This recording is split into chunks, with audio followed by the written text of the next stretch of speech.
hino, eu gosto muito de aproveitar a vida com calma. Então, quero cozinhar, eu quero fazer uma viagem, eu quero ficar, tipo assim, escutar uma música, sabe? Quero fazer um passeio. Então, é importante a gente, apesar de ter as coisas para fazer, também dedicar um pouco de tempo para viver as coisas com calma, até para desacelerar um pouco e não deixar esse turbilhão que a vida virou assim, né? Tipo, todo mundo conectado, mandando mensagem, não sei o quê, ficar na gente assim 24 horas por dia, né? É verdade.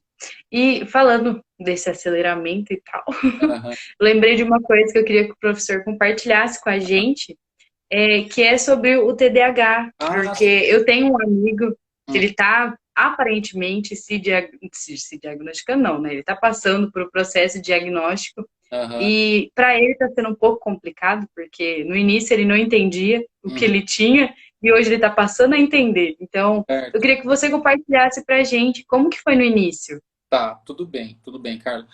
Eu gosto muito de falar desse assunto porque é um problema que ele é mais comum do que ele parece ser. Ele é um problema que às vezes ele pode ficar meio travestido, envolvido numa outra aura que as pessoas acham que não é um problema, uma patologia, que existe um diagnóstico psiquiátrico em relação a isso, que tem um tratamento, né?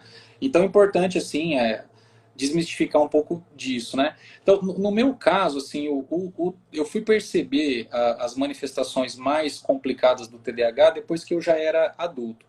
O TDAH clássico, que é né, assim, o transtorno de déficit da atenção e hiperatividade, normalmente ele pega mais as crianças, ele começa a dar sintomas normalmente na idade escolar. Então é aquela criança que ela é muito agitada, ela não para prestar atenção nas coisas, ela é inquieta, né? Ela tem uma energia assim de não parar quieta, tem dificuldade de decorar, dificuldade de ler, dificuldade de parar para fazer a letra não sai legal, sai uma letra feia. Então, tipo assim, isso acaba dificultando o processo de aprendizado e a vida social da criança, né? Quando eu era criança, eu não tive isso. Não tive isso, tá? O que eu tinha, que eu acho que já era alguma coisa do TDAH, era uma coisa assim, que eu demorava muito tempo para dormir. Desde sempre. Desde que eu me entendo por gente, eu demorava muito tempo para dormir. Então, quando eu era criança e eu deitava na cama, eu demorava no mínimo 1 hora para pegar no sono. Então, se eu deitasse na cama, por exemplo, às 10 horas, eu dormia 11, 11 e meia, dependendo do dia, até demorava mais. Então, sempre isso foi uma coisa que eu convivi com isso. E a minha cabeça pensava muita coisa aleatória, então, assim, muita coisa assim. Então, vou dar um exemplo assim, de coisas que eu pensava quando eu era criança, quando eu ia dormir. Eu pensava, por exemplo, nos números, tipo, no infinito. Eu pensava assim, como é que pode uma coisa nunca acabar? E eu ficava tentando pensar nessa ideia, assim, como, tipo, sabe, tentando falar, porque o número tem, depois vem outro número, não acaba nunca. Então, assim, uns pensamentos, digamos assim, meio, sei lá, filosóficos, uma coisa assim que meio viajando na maionese. Eu era meio assim, sabe?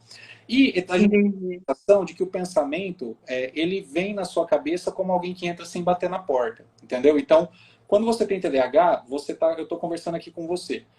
Alguma coisinha que está aqui no meu ambiente, um som, uma luz, uma pessoa, uma conversa, te faz perder a atenção. Então, a pessoa que tem o TDAH, ela fica muito assim, é verdade. E aí você acha que você está escutando, e aí depois a pessoa fala para mim tudo de novo que você estava falando, assim, porque a pessoa fica, né, meio em parafuso. Todo mundo tem um pouco isso, mas é Entendi. mais evidente. Então, como que eu sou? Eu comecei a ter, quando eu já era adulto, eu comecei a perceber que eu estava levando muito mais tempo para fazer as coisas que eu era acostumado a fazer mais fácil antes, tipo em matemática, por exemplo. Então, assim, eu estudei, eu tinha coisas que eu sabia fazer, mas que eu tinha dificuldade de me concentrar para fazer.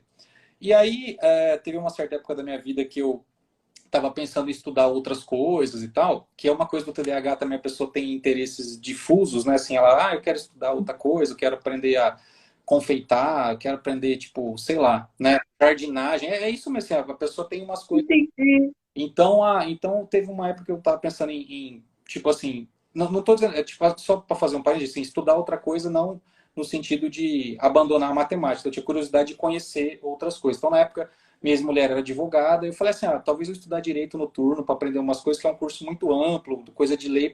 Eu tava nessa vibe. E eu fui fazer Enem. E aí, quando eu fiz o Enem, na primeira vez que eu fiz o Enem, eu não consegui terminar a prova de matemática por não dar tempo de ler. Eu, tipo assim, eu deixei de ler 10, 12 questões, isso me frustrou muito.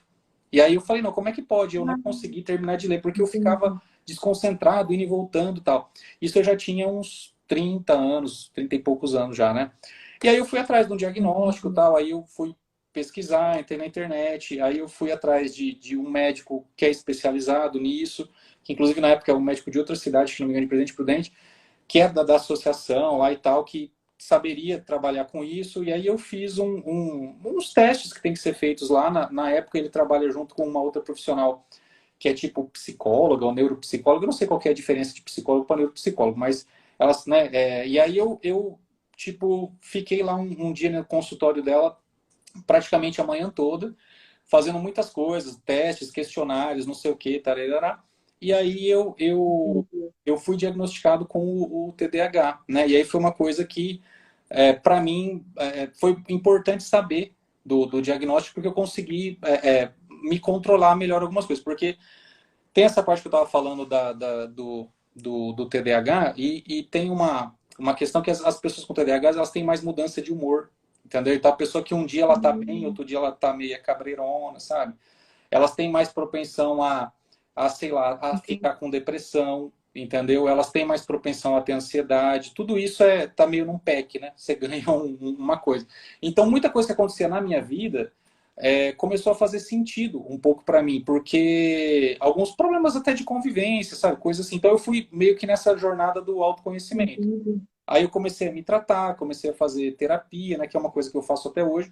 E aí a minha vida ela foi tomando um rumo mais tranquilo, mais produtivo. Então hoje em dia, graças a Deus, eu já estou bem. Mas as pessoas que têm que procurar assim, o diagnóstico, assim, só para fazer um comentário, os serviços de saúde do SUS, né, eles oferecem, tipo assim, tem os encaminhamentos.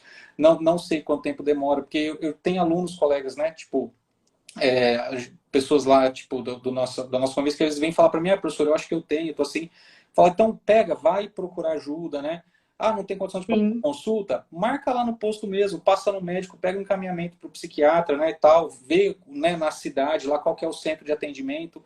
Então, tem um pouquinho de paciência e vai atrás, porque é muito difícil, assim, viver. A vida já é difícil, né? Então, a gente fica lutando contra a gente mesmo, né? É mais complicado ainda, né? Então, essa foi um pouco com a patologia. Entendi. Então, já temos várias dicas aí pro pessoal. Eu achei muito interessante quando o professor colocou no descritivo seu, então, por isso que eu tô perguntando.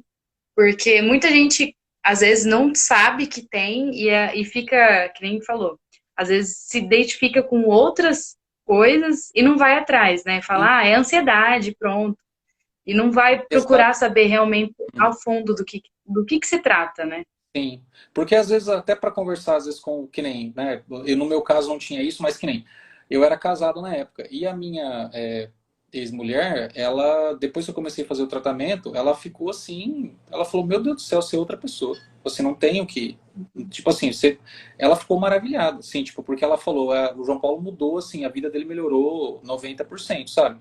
E às vezes, tipo assim, quando você mora com os pais, às vezes o pai, né, não sei, dependendo do jeito, né? Fala assim, não, isso aí não é nada, né? Isso aí é o jeito dele mesmo, né? Vai atrás disso aí não. Tem muito disso, né?